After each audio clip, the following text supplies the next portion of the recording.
اعوذ باللہ من الشیطان الرجیم بسم اللہ الرحمن الرحیم اللہم صلی علی محمد وآل محمد وعجل فرجہ واما الاصول فقد طبع فی جزئین كل جزء يتضمن 4 كتب فالجزء الاول يتضمن کتاب العقل والجہل ويبحث عما يرتبط بالعقل والجہل۔ بات ہماری چل رہی تھی کافی کے متعلق، ہے نا۔ اس سے پہلے انہوں نے خود یعنی مؤلف جو ہیں وہ کافی کے یعنی شیخ کلینی کے متعلق گفتگو کی، ان کی زندگی نامے اور ان کے عظمت اور فضیلت کو تھوڑا سا اشارہ کیا، اور اب جو ہے وہ خود کتاب کافی کے متعلق گفتگو کر رہے ہیں۔ اس سے پہلے انہوں نے ذکر کیا کہ جہاں تک روضۃ الکافی کی بات ہے تو اس کے متعلق علماء میں اختلاف ہے۔ بعض علماء کہتے ہیں جن میں سے شہید ثانی ہیں، ٹھیک ہے، شہید ثانی کا اشارہ دیا گیا تھا، ہاں مطلب شہید ثانی کی طرف منسوب ہے کہ یہ جو کتاب ہے یہ ابن ادریس کی لکھی ہوئی ہے، ٹھیک ہے۔ حالانکہ جو ہمارے اعلام ہیں شیخ طوسی، شیخ نجاشی، انہوں نے اس کو قبول نہیں کیا، بلکہ انہوں نے کہا کہ سیاق خود اس بات پر دلیل ہے کہ روضۃ الکافی بھی اصول کافی اور فروع کافی کی طرح شیخ کلینی کی ہی لکھی گئی ہے۔ تو اسی کے متعلق گفتگو کر رہے تھے۔ اب بتانے لگے کہ جہاں تک اصول کافی کی بات ہے، ٹھیک ہے، تو اصول کافی جو ہے وہ آج تک جو بھی اب بھی جو مارکیٹ میں موجود ہے وہ 2 جز میں لکھی گئی ہے، طبع ہوئی ہے، ٹھیک ہے، اور تمام کے تمام ہر جز میں جو کیا ہے 4 کتابوں کو ذکر کیا گیا ہے ہر جز میں۔ فالجزء الاول، جہاں تک جزء اول کی بات ہے تو سب سے پہلے ابتدائی ہوتی ہے کتاب الجہل والعقل سے، ٹھیک ہے، کتاب العقل والجہل سے۔ حالانکہ یہاں پر بھی مطلب اس بات کو ذکر کرتے ہیں کہ عقل کے کتاب العلم والجہل کیوں نہیں کہا، جہل کے مقابلے میں علم آتا ہے، یہاں پر عقل کیوں کہا؟ تو بات یہی ہے کہ جہاں عقل ہے وہاں پہ علم ہو جایا کرتا ہے، تو یہ دونوں ایک ہی چیز ہے، اس لیے کتاب العقل والجہل۔ سب سے پہلی چیز اس کو اس والی بحث کو رکھا، وَيَبْحَثُ عَمَّا يَرْتَبِطُ بِالْعَقْلِ وَالْجَهْلِ، اور وہ چیزیں کہ جو عقل و جہل سے مرتبط ہیں، مربوط ہیں، ان کے بارے میں گفتگو ہے۔ وَكِتَابُ فَضْلِ الْعِلْمِ وَيَبْحَثُ عَمَّا يَرْتَبِطُ بِالْعِلْمِ وَفَضْلِهِ۔ اس کے بعد جو ہے کیا ہے، ایک کتاب ہے کہ جس کی میں علم کی فضیلت، ٹھیک ہے، اور علم سے مربوط جو چیزیں ہیں ان کے متعلق گفتگو کی گئی ہے۔ وہ کتاب التوحید ویبحث عن التوحید، یعنی توحید، پھر اس کے بعد توحید کا تذکرہ کتاب التوحید میں، اور توحید سے مربوط جو مسائل اس کو ذکر کیا گیا، اور چوتھی بحث ہے کتاب الحجہ کی، ٹھیک ہے، ویبحث عما یرتبط بالمعصومین علیہ السلام کالبحث عن علمہم وتاریخ حیاتہم وغیر ذلک المرتبط معہم۔ پھر اس کے بعد جو ہے وہ کتاب الحجہ میں ائمہ معصومین علیہ السلام کے متعلق گفتگو کی گئی ہے، اور ان سے مربوط جو مباحث ہیں، جیسے کہ مثلا علم معصوم کے حوالے سے، ٹھیک ہے، ان کی تاریخ، ان کی حیات، ان سب کے متعلق جو ہے گفتگو کی گئی ہے۔ بات انشاءاللہ تو یہ جزء اول ہے، 4 بحثیں جزء اول میں ہم نے کہا تھا، اور اس طریقے سے جزء ثانی میں بھی 4 بحثیں ہیں۔ اس میں کیا ہے، فیتضمن کتاب الایمان والکفر وکتاب الدعاء وکتاب فضل القرآن وکتاب العشرہ، ٹھیک ہے، ہاں، کہہ رہے کہ جزء ثانی میں کیا ہے، ایمان، کفر، کتاب دعا، کتاب فضل القرآن اور کتاب العشرہ کو ذکر کیا گیا ہے۔ وَأَمَّا الْفُرُوعُ، جہاں تک فروع کی بات ہے، فَقَدْ طُبِعَتْ فِي 5 أَجْزَاءٍ كُلُّهَا يَتَعَرَّضُ الْأَحَادِيث الْوَارِدَةُ فِي الْفُرُوعِ الْفِقْهِيَّةِ، ٹھیک ہے، اور جہاں تک فروع کی بات ہے تو فروع میں 5 جز ہیں فروع کافی کی ہے، اور اس میں ان احادیث کو ذکر کیا گیا ہے کہ جو فقہ کے متعلق گفتگو اس میں کی گئی ہے، ٹھیک ہے، یعنی مثلا طہارت، نجاست، نماز، روزہ، حج، زکات، ان سب کے، ٹھیک ہے۔ یہ وقد اولت الشیعہ اہتماما کبیرا للکافی وضافرت جہودها علیہ بحثا وقراءۃ ومطالعۃ منذ زمن السالف وحتی یومنا ھذا، اور شیعوں نے کتاب کافی کو بہت زیادہ اہمیت دی ہے، اہتمام اس کے ساتھ بخشا ہے، بہت زیادہ اہمیت دی ہے، وضافرت جہودها علیہ بحثا وقراءۃ، اور اس کے اوپر یعنی کتاب کافی کے متعلق بحث کرنے میں، اس کی قرات کرنے میں، اس کے مطالعہ کرنے میں، ان میں بہت زیادہ کوششیں بھی لوگوں نے صرف کی ہیں، ٹھیک ہے، ہاں، یعنی ہمیشہ ایسا رہا ہے کہ کافی کو جو ہے وہ محل گفتگو، محل بحث قرار دیا گیا ہے، اس کو پڑھانا، ہاں، حدیث وغیرہ کو نقل کرنا، یہ سلسلہ ہمیشہ رہتا ہے۔ یقول النجاشی كنت اتردد الى المسجد المعروف بمسجد اللؤلؤ وهو مسجد نفطوی النحوی اقرأ القرآن على صاحب المسجد وجماعة من أصحابنا يقرؤون كتاب الكافي على أبي الحسين أحمد بن أحمد الكوفي الكاتب حدثكم محمد بن یعقوب الکلینی ورأیت ابا الحسن العقرائی یرویہ عنہ. ٹھیک ہے. نجاشی کہتے ہیں دیکھیے یعنی کس طریقے سے مطلب شیعہ ہر زمانے میں کتاب کافی سے متمسک رہے اور اس کو پڑھتے پڑھاتے رہے. یہ اس کے متعلق خود نجاشی کہتے ہیں کہ میں معروف مسجد العلوی، ٹھیک ہے، اس مسجد میں میرا آنا جانا تردد ہے، مطلب بار بار آنا جانا رہتا تھا.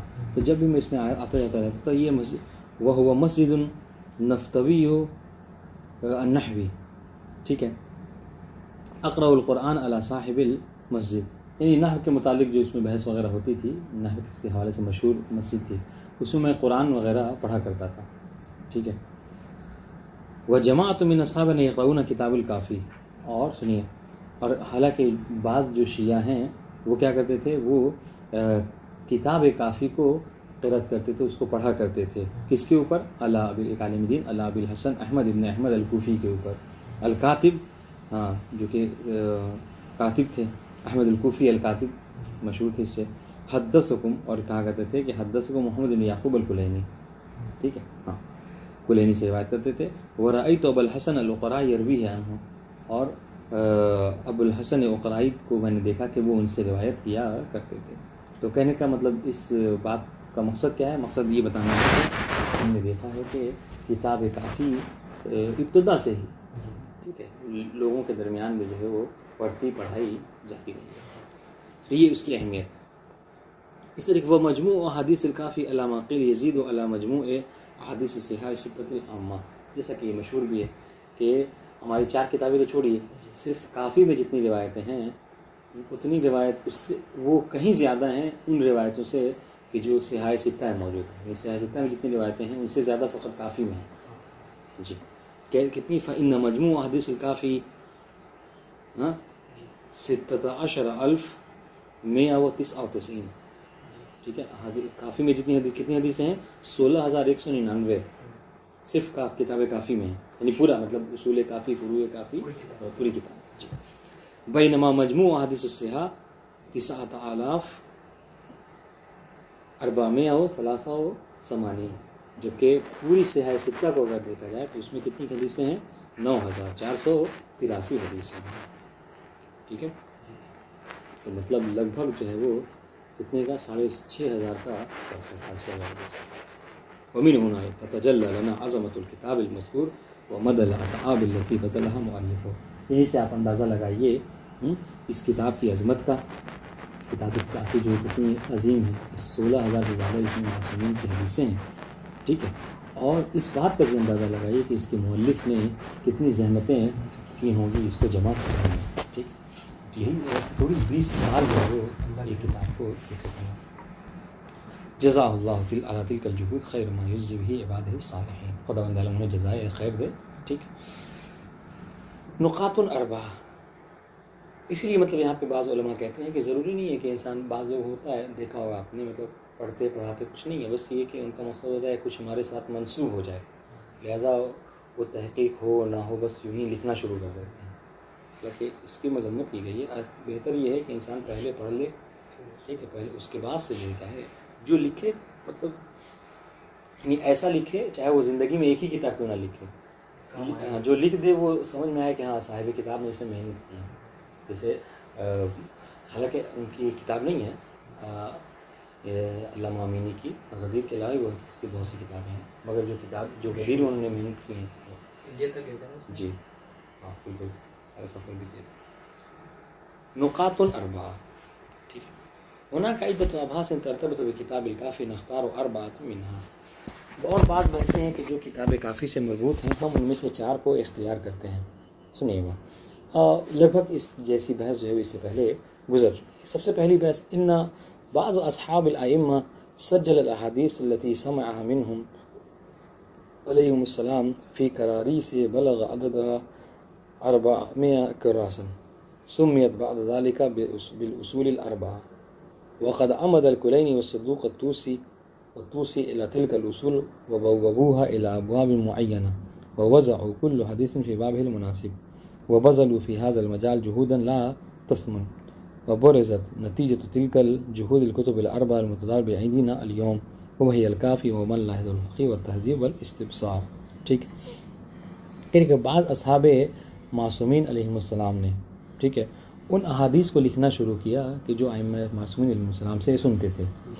تو یہ جو حدیثیں ہیں یہ 400 کراس یعنی کاپی کہہ لیجئے 400 جو کیا ہے مطلب کاغذ کہہ لیجئے جس وہ لکھتے تھے وہ پہنچی ان کو، اس لیے اس کو کیا ہے اصول اربع میاں کہا جاتا ہے. ٹھیک ہے. وقد عمد الکلینی والصدوق وقد عمد الکلینی والصدوق والطوسی الی تلک الاصول وبوبوها الی اعوام معینہ. بعد میں شیخ طوسی، شیخ کلینی، شیخ صدوق ان لوگوں نے وہ جو 400 کراس تھیں جن میں احادیث معصومین علیہ السلام مکتوب تھیں ان کو لیا اور اس کو لے کر جو ہے وہ ابواب کی شکل میں اس کو جمع کرنا شروع کیا. ٹھیک ہے. یعنی سب کا باب بنا دیا. پہلے کیا تھا، پہلے حدیثیں جو اس طرح سے نہیں ہوا کرتی تھیں، ترتیب نہیں تھی ابواب کے حوالے سے. حدیث موجود تھی مگر اس کو ترتیب، یہ شیخ کلینی نے سب سے پہلے اس چیز کو شروع کیا. ٹھیک ہے. اس سے بہت آسانی بھی ہوئی. ووضع کل حدیث میں باب المناسب، پھر اس کے بعد انہوں نے ہر حدیث کو اس کے مناسب باب میں ذکر کیا. وبذلوا فی هذا المجال جهودا لا تسمع، اور مطلب اس کام میں اتنی زیادہ زحمتیں انہوں نے کی کہ اس کی کوئی قیمت ادا نہیں کر سکتا. سمجھ رہے ہیں جی. آج مطلب انٹرنیٹ کا زمانہ ہے، آسانیاں ہیں، کمپیوٹر ہے بہت خود ہی مطلب، اور اب تو اور جو ہے وہ یہ ہے کہ آپ کو اے آئی کا زمانہ ہو گیا ہے. انسان بس ایک بار حکم کرے سب کا سب وہ تیار ہو جاتا ہے. یہ اس زمانے میں ہے کہ جب وہ مثلا کاغذ بھی آسانی سے میسر نہیں تھا. ٹھیک. وبرزت نتیجۃ لتلک الجهود الکتب الاربعہ المتداولہ بأیدینا اليوم. اچھا، جب انہوں نے زحمتیں کی تو ان تمام تر زحمتوں کا نتیجہ یہ ہوا کہ جو کتب اربعہ آج مشہور ہیں ہمارے، ہم تک جو ہے کیا ہے یہ کتب اربعہ پہنچی ہیں. وہی الکافی، اور کتب اربعہ کافی، من لا یزر الفقیہ والتہذیب والاستبصار. ٹھیک ہے. یہ 4 کتابیں. وقد سهل علينا هؤلاء الاعلام وعبدوا لنا طریق الاجتہاد والاستنباط. ٹھیک ہے. اور انہی کی جو ہے وہ بدولت، ان علماء کی بدولت کیا ہوا ہمارے لیے اجتہاد اور استنباط کا طریقہ جو ہے وہ آسان ہو گیا. ورنہ اگر آپ ذرا یہ سوچ کے دیکھیے کہ اگر یہ ابواب نہ ہوتے فقہ کے، ٹھیک ہے، تب کیا ہوتا. یعنی ہر بار ہر مسئلے کے استنباط کے لیے الف سے لے کر یا تک تمام کی تمام حدیثوں کو جو کیا ہے ڈھونڈنا پڑتا. لیکن جب کہ ابواب معین ہو گئے ہیں، ٹھیک ہے، تو اگر طہارت نجاست کے متعلق کوئی بحث ہے تو اس کو بس طہارت و نجاست والے باب میں حدیث کو ڈھونڈ لیجئے، کافی ہے. نماز کے متعلق نماز والے ابواب کو ڈھونڈ لیجئے تو کافی ہے کہ نہیں جی. تو یہ بہت زیادہ آسانی ہوئی ان کے اس کام سے. فالفقیہ ہو، دیکھیے آسانی کیا ہوئی، سنیے. آسانی یہ ہے، فالفقیہ اذا اراد استنباط حکم ورام التعرف على وجود حدیث یرتبط به راجع الکتب المذکورہ فی الباب المناسب لذلك الحکم. آسانی یہ کہ فقیہ جو ہے وہ اگر چاہتا ہے کسی حکم کو استنباط کرنے کا، ٹھیک ہے، اور ورام التعرف على وجود حدیث یرتبط به راجع، اور اس کو ضرورت ہوئی اس بات کی کہ کسی موضوع سے مرتبط جو کہ کوئی حدیث ڈھونڈے، تو اس کے لیے بڑی آسان ہے. آج کے دور میں جائے کتاب کافی، 4 کتابوں کو لے اور ہر ایک کے اس باب کو چلا جائے اس باب میں، اور ہر ایک باب میں اس باب پوری حدیثوں کو پڑھ لے. ٹھیک ہے. وراجع الکتب المذکورہ فی الباب المناسب لذلك الحکم، اور انشاءاللہ اس میں مناسب جو باب ہے اس کے متعلق وہ رجوع کر سکتا ہے. وطریقۃ اصحاب هذه الکتب مختلفہ. ہاں، لیکن ایک بات یہ بھی ہے کہ ان کا طریقہ بھی جو ہے لکھنے کا الگ الگ ہے. فالکلینی حینما ينقل الحدیث من الاصول ينقلها غالبا مع ذکر تمام السند، فيقول مثلا حدثني علی ابن ابراہیم عن ابیہ عن ابن ابی عمیر عن الامام علیہ السلام، ونادرا ما يحذف بعض السند. ہاں، تو طریقہ الگ کیا ہے؟ الطریقہ یہ ہے کہ شیخ کلینی جب بھی کسی حدیث کو ذکر کرتے ہیں تو وہ ہر حدیث کو پوری مکمل سند کے ساتھ ذکر کرتے ہیں جی، ہر حدیث کو. ٹھیک ہے. اور جہاں تک حذف سند کی بات ہے تو بہت نادر، شاذ و نادر ہے کہ وہ کسی حدیث کو ذکر کرنے میں سند کو ذکر نہیں کرتے. اس کی وجہ شاید یہ بھی ہو سکتی ہے بہت قریب تھے ائمہ سے، تو تھوڑے سے ہی راوی ہوتے پہنچا دیا کرتے.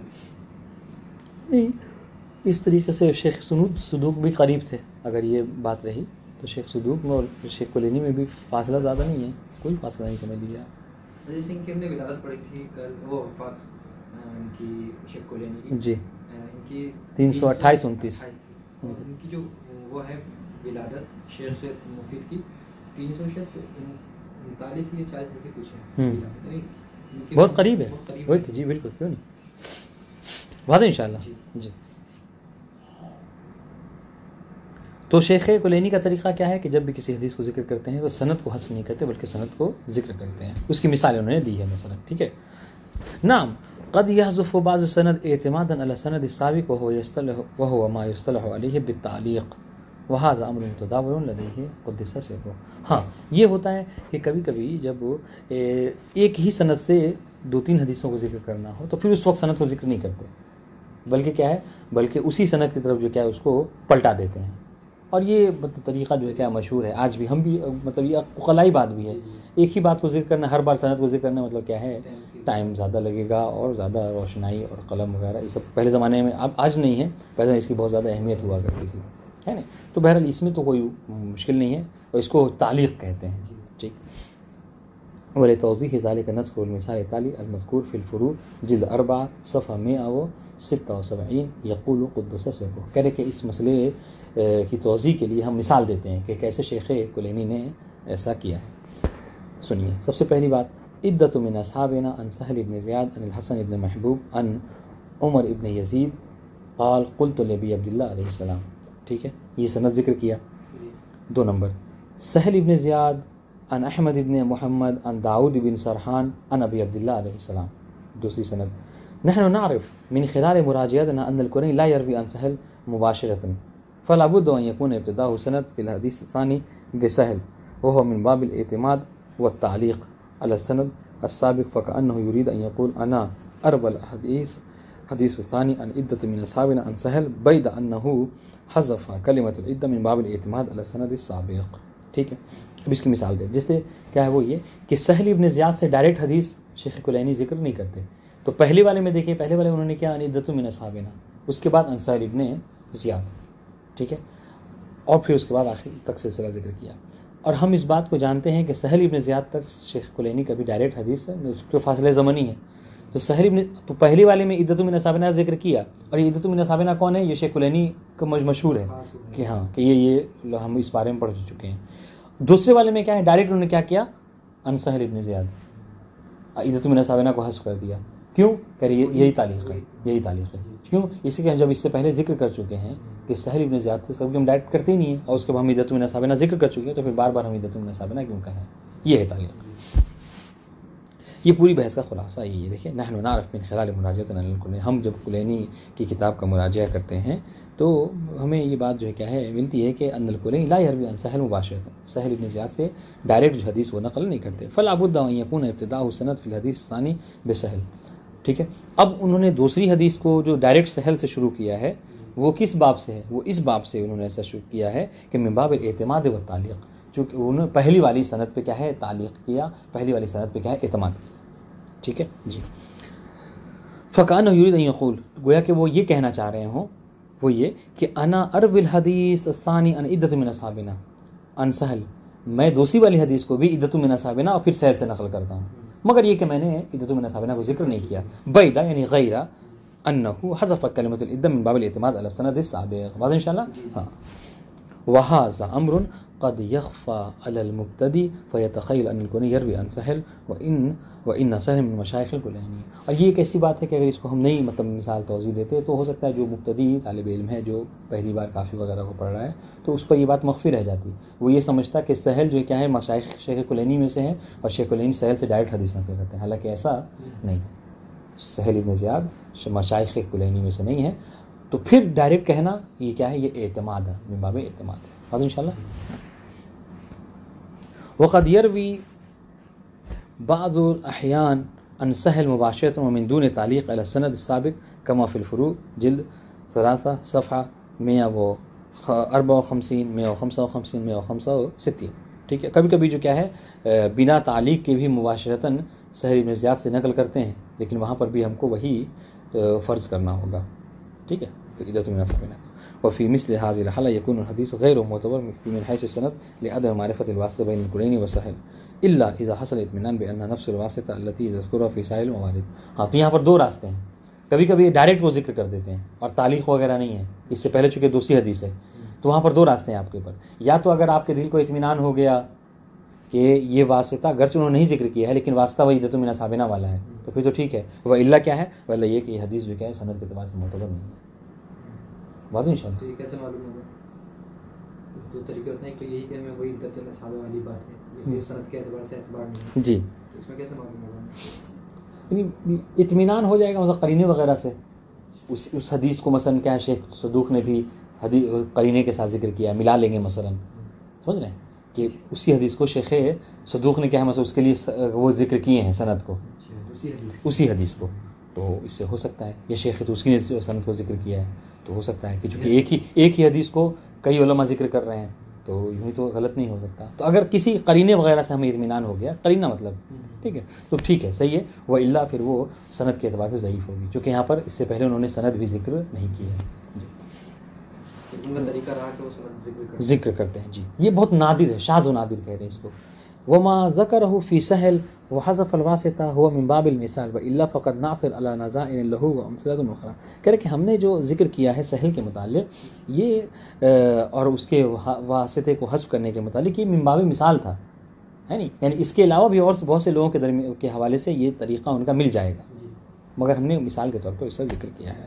ھذا بالنسبۃ الی الکلینی, یہ جو گفتگو تھی ہماری یہ شیخ کلینی کے متعلق ہے نا. ہم نے اس بحث کیا شروع کی تھی کہ جو کتب اربعہ ہیں ان کے جو راوی ہیں, ان کے جو مؤلفین ہیں, ان کا طریقہ لکھنے کا الگ الگ ہے. ٹھیک ہے, سب نے احادیث کی تبویب کی ہے مگر طریقہ سب کے لکھنے کا الگ الگ. تو یہ شیخ کلینی کا طریقہ تھا. وہ اما بالنسبۃ الی شیخ طوسی و صدوق, جہاں تک شیخ طوسی اور شیخ صدوق کی بات ہے, فالغالب علیہما عدم نقل تمام سند الحدیث. تو یہ لوگ کیا کرتے ہیں, غالباً مکمل حدیث کی سند کو ذکر نہیں کرتے ہیں, حدیث کی مکمل سند کو ذکر نہیں کرتے. بل یحذفان بعضہ ونادر ما یذکرانہ بتمام, بلکہ اکثر جو کیا ہوتے ہیں بعض سند کو حذف کر دیتے ہیں. ٹھیک ہے, اور جیسے وہاں پہ تھا کہ نادراً حذف ہوتا ہے, یہاں پہ نادراً پورے کا پورا ذکر کرتے ہیں. اور انشاءاللہ وسوف نوضح ذلك انشاءاللہ عند تعارض الفقیہ والتہذیبین. اور انشاءاللہ جب ہم تہذیب اور فقیہ کے متعلق گفتگو کریں گے تو ہم اس چیز کو آپ پر واضح کریں گے.